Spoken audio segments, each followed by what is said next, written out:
Hi everyone, welcome to my session. My name is Bright, a PhD student at Glasgow Caledonian University, and today I'll be talking you through assessing visual acuity with a novel picture test. We'll go through a very quick background. Basically, we all know that visual acuity is the ability of the visual system to resolve static spatial detail, and it is one of the most used methods of measuring visual function. The measurement of VA is primarily used to detect abnormalities in vision, such as refractive errors, amblyopia, and pathologies of the eye. And clinicians actually based a lot of clinical decisions in the measurement of VA. VA is an integral component of an eye examination clinically, and the gold standard for measuring VA is the use of the logMAR letter chart, which measures recognition visual acuity. In clinical practice, assessing VA in patients with learning disabilities requires clinicians to adopt alternative strategies than those used with typical patients. Specifically, the use of conventional letter charts such as the Bailey-Lovely to measure VA in patients with learning disabilities is often unsuccessful. This is because performance of letter charts depends on communication and cognitive abilities. As a result, VA in individuals with learning difficulties is often measured with a false choice preferential looking test, which measures recognition and visual acuity. One of the major shortfalls of a preferential looking test is that they are less sensitive to amblyopia, and they overestimate VA because they lack an intrinsic crowding mechanisms in their test. False preferential looking tests were primarily designed to be used to test pediatric population. As such, they make use of optotypes such as the vanishing optotypes or grating, which actually are interesting to kids. However, when these are used to assess measurements in adults with learning disabilities, they are perceived as patronizing, and they may preclude the measurement of accurate VA. Patients with learning disabilities are greater risks of significant visual disorders, and they also have very high prevalence of all refractive errors. And they also stand greater risks of these visual disorders not being diagnosed because we don't have a test for measuring their visual acuities. Currently, there is no ideal test to measure VAs of adults with learning disabilities. One of the established methods of measuring VA in patients who are unable to identify the letter chart is to use a VA based on picture charts, and the K pictures is an example of those charts, and it actually measures recognition visual acuity. The K-picture test has recently been modified and updated for measuring VA in preschool. It was modified and updated because some of the autotypes became very challenging for preschoolers to identify because of perceivable societal changes. We believe that an alternative K-picture test will hold promise as a method of measuring recognition VA in people with learning disabilities because you don't need a verbal response, and it is also perceived to be less cognitively demanding as it comes in a single crowded optotypes. The aims of the study was to investigate the discriminability of a new set of K-picture optotypes. Again, we sought to quantify the differences in VA measured in typical adults by the Bailey-Lovely test charts and the novel K picture test. Again, we also sought to investigate if measurement of VA made with each of the different optotypes within the K-picture test are equivalent. And finally, we investigated the relative visibility of the novel K picture test. So we recruited 20 volunteers corrected to normal vision wearing their habitual correction, and we excluded participants with refractive error greater than ±6 and with an astigmatism component greater than ±2.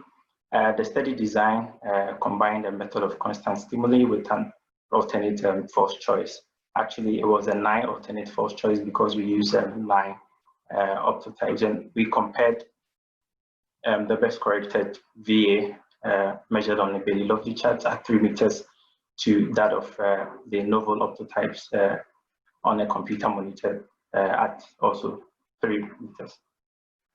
We used 9 vector optotypes provided by K Limited, and these were resized into 16 levels of standard equivalent logma VAs in 0.1 steps to be viewed on a monitor based on the stroke width at 3 meters. So firstly, we measured VA on the Bailey-Lovely chart at 3 meters. So the VA we measured was the corrected baseline VA, and we actually used the eye with the best VA throughout the procedure. In measuring VA on the Bailey-Lovely chart, we used the standard protocol of letter-to-letter scoring and a termination rule of missing 4 letters in a row. Following the measurements of VA on the Bailey-Lovely chart, we measured VA on the novel K optotypes, and this was based on baseline VA. What we did was initially we made we gave a participant a practice run for them to familiarize themselves with the optotypes, and the practice run was actually carried out at the 0.2 logma greater than their baseline VA. So assuming a participant had a VA level of logma 0.1, the practice run was carried out at logma 0.3 randomly to make sure that they're able to identify the optotypes before carrying out the actual test. Optotype identification was carried out at 5 levels of VA, and the 5 levels of VA were primarily their baseline VA we measured on the Bailey-Lovely chart, 1 level above, and then we measured 3 levels below. Measuring VAs across such a range facilitated the estimation of a threshold, and each level had 9 optotypes, and each optotype was presented singly. The optotype presentation and sizes were randomized using an interleaved algorithm, and each participant completed 10 runs. All the responses were electronically recorded or electronically stored. We analyzed data using MATLAB, and firstly we collected the percentage or the proportion correct responses in percentage for all the 5 levels. So this graph here depicts how data was analyzed for just the red optotypes. We have the x-axis being the equivalent logma size, and then we have the y-axis being the percentage identification of accuracy. So for this participant, their baseline VA was minus 0.1, and then we measured 5 levels, so 1 level above and then 3 levels below. As you see that as level sizes drops, performance actually drops. So these points were plotted and fitted with a quick psychometric function using the maximum likelihood procedure. A lower asymptote of 11.1% was assumed, and VA thresholds were defined as the equivalent logma size associated with a 55.5% accuracy, and then we extracted threshold on the x-axis. So the threshold for this participant was minus 0.28. This was repeated for all the other optotypes per participant. We collected the thresholds and then analyzed them in SPSS. So this graph actually shows you the mean thresholds of all the 9 optotypes that we use. Amongst the 9 optotypes, we have the clock showing the poorest VA and the cap showing the best VA. The clock showed the poorest VA of minus 0.2 logma, and the cap showed the best VA of minus 0.33 logma. The mean KVA for the 9 optotype was minus 0.27 logma, and then the mean Bailey-Lovely VA recorded was minus 0.08 logma. A repeated measure ANOVA showed a significant mean effect across the crowded K optotypes, and the difference in estimated thresholds was between the very lovely and then the novel crowded optotypes was statistically significant. We also did a confusion matrix to determine the visibility of the optotypes and try and find out which optotype pairs had patterns which could confuse each other. So for this table, we have the stimulus presented in the columns and then the responses presented in the rows. So we calculated the percentage correct responses for each optotypes across all the 5 levels of VA. The diagonal cell entries highlighted in green shows the mean percentage correct responses, and then the non-diagonal cell entries highlighted in yellow shows the mean incorrect responses, where an incorrect responses was greater than 15%. We say that optotype pairs had a significant probability of confusing themselves. So amongst the 9 optotypes tested, the umbrella showed the best visibility, and then the clock showed the poorest visibility. There was confusion between the bird and the fish, and again there was confusion between the clock and the phase, and we found confusion between the dog and the bird. The crowded K optotypes on the average of estimated VA by approximately 0.2 logma, and basically this was because of the more pronounced crowding in the intrinsic design of the lovely chart, as letters surrounded by other letters produce a much more increased intrinsic crowding as opposed to single crowded optotypes.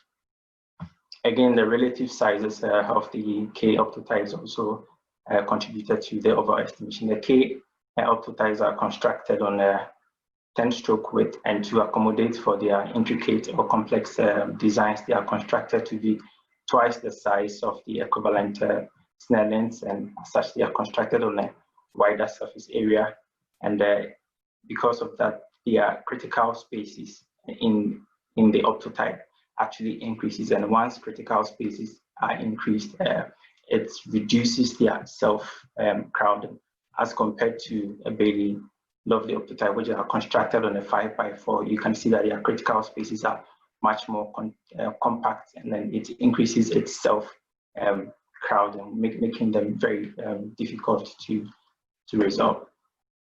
Variability was also shown to exist between the discriminability of the individual K optotypes. This means that depending on the optotype shown, different VA thresholds were seen, and it was basically due to the relative legibilities of the various optotypes, which was compounded by confusion at threshold. What we found was that confusion at threshold was basically caused by optotypes with very similar visual distribution, orientation, and shape. As you can see, there was confusion between the bird and the fish, and you can see that they all have very similar visual distribution along the 135 plane, 35 degrees plane, and then there was confusion between the clock and the phase, and you can see they have very similar shape. And again, at threshold, there was confusion between the dog and the bird, and you could say that their basic structure, it looks very alike. At threshold, participants might rely on probably just the tail, of the dog to say it's a fish or something. And finally, we also found that some optotypes had much more visual information necessary to detect, and we found that the cap was an example. Probably this was why the cap had the best visual acuity, because if you blot out these 3 dots, it still doesn't make it less a cap, and we hope that, and we believe that this was a major source of the variability that was caused. So moving on, we hope to pilot, in future, we hope to pilot a subset of symbols amongst the adult participants with moderate learning disability, with a view of proposing a revised test for routine examinations. And again, we hope to check the eligibility of optotypes using induced glare and induced degraded vision using a computer program, as people with learning disabilities often come into the clinic with a lot of degraded vision. And finally, we hope to develop an appropriate protocol suitable for clinical testing. Thank you for your attention, and I would like to acknowledge my supervisors, Andrew Logan, Dr. Graham, Dr. Neil, Professor Neil Strang, Gunther, Loeffler, Gail, and Louise for helping me taking the data. Thank you so much. Thank you very much indeed. Right, that was a very good presentation, and we've got a stream of questions coming in here, so you've got a lot of discussion. We'll just work our way through these. Here's the first one. Do you think the test could be administered online, for example, via Zoom? And the person points out that might save someone with some complex health issues from having to physically attend a practice.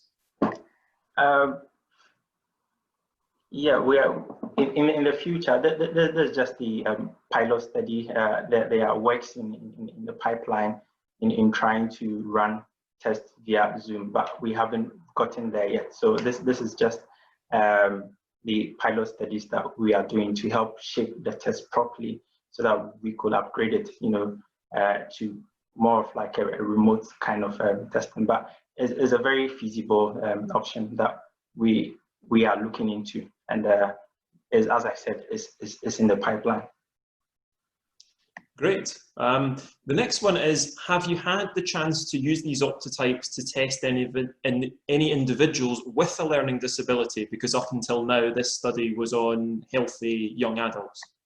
Yeah, so as I indicated, these optotypes are new optotypes produced by CASE specifically to test people with learning disabilities. And for you to be able to administer the test in learning disabilities, as a pilot phase, you need to test it on normal individuals to see the intrinsic kind of challenges that you'd come across. And for now, we have been able to document that there are confusion in certain optotypes, and once there are confusion in normal adults, you expect that it will be exaggerated in people with learning disabilities. So we've not yet piloted them in learning disabilities. We hope to refine them and get rid of all the confusions and try to actually pilot them in learning disabilities. So it's something that we hope to do in our next study. Great.